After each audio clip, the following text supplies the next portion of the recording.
Israel और फ़िलिस्तीन की जंग 2023-2025 एक तज्ज़िया हॉट। इसराइल और फ़िलिस्तीन का तनाज़ा दुनिया के सबसे पुराने और पेचीदा मसाइल में से एक है।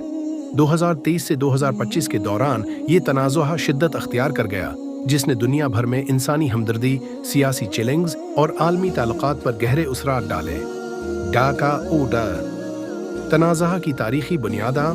इसराइल और फ़िलिस्तीन का तनाज़ा 20वीं सदी के वसत में शुरू हुआ, जब फ़िलिस्तीन की सरजमीन पर इसराइल की रियासत कायम की गई। फ़िलिस्तीनी अवाम अपनी ज़मीन और हुकूक से महरूम हो गए, जिसके बाद से ये मसला आलमी सियासत का अहम मौज़ू रहा है। शिद्दत अख्तियार कर गई जब मगरबी किनारे और गज़ा में इसराइली अफवाज और फ़िलिस्तीनी गिरोहों के दरमियान झड़पें बढ़ गईं। इसराइली बस्तियां, मस्जिद अक्सी पर हमले और फ़िलिस्तीनियों की नकल मकानी के मामलात ने कशीदगी में मज़ीद इजाफा किया। 2024 जंग की बढ़ती हुई तबाहकारी। नगज़ा पर हमले। 2024 में गज़ा पर इसराइली हमले मज़ीद शिद्दत अख्तियार कर गए। हज़ारों अफराद बेघर हुए और मासूम जानें ज़ाया हुईं। दूरबीन अल-अक़वामी, रदामल, अक़वाम मुत्तहिदा, OIC और दीगर बीन अल-अक़वामी तंजीमों ने जंग बंदी की अपील की, लेकिन आलमी ताकतों की अदम तोजह के बायस कोई बड़ा नतीजा सामने न आया। 2025 अमन की उम्मीद या मज़ीद तनाज़ा। 2025 में भी अमन कायम न हो सका। फ़िलिस्तीनी अवाम अब भी जुल्म और जबर का शिकार हैं और इसराइली पॉलिसियों में कोई बड़ी तब्दीली नहीं आई। अलबत्ता आलमी सतह पर इसराइल के खिलाफ मज़ाहिरों और बाइकाट की तहरीकों में इजाफा हुआ है।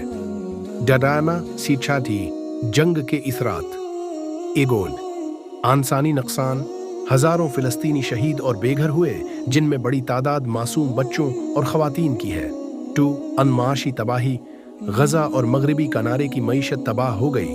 बुनियादी सहूलियात जैसे पानी, बिजली और सेहत के निज़ाम पर महलक इसरात पड़े। 3 सियासी असरात। आलमी सियासत में मुस्लिम ममालिक और मगरबी ताकतों के दरमियान ताल्लुकात मज़ीद पेचीदा हो गए। अदारा हमसिले का हल। दो रियासती हल। फ़िलिस्तीन और इसराइल के लिए 2 अलहदा रियासतों का क़याम इस मसले का एक मुमकिना हल है, लेकिन ये अभी तक ख्वाब ही है। गुबीन अल-अक़वामी दबाव। आलमी ताकतों को इंसानी हुकूक की खिलाफ वर्जियों को रोकने के लिए इसराइल पर दबाव डालना होगा। आमत मुसलमा का इत्तेहाद। मुस्लिम ममालिक को फ़िलिस्तीन के हक़ में युकजा होकर अमली इक़दामात करना होंगे।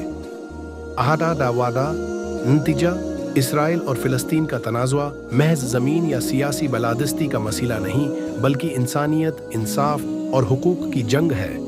2023 से 2025 के दौरान ये जंग दुनिया के ज़मीर को झंझोड़ती रही, लेकिन मसले के हल के लिए आलमी बरादरी की संजीदा कोशिशें अब भी नागज़ीर हैं।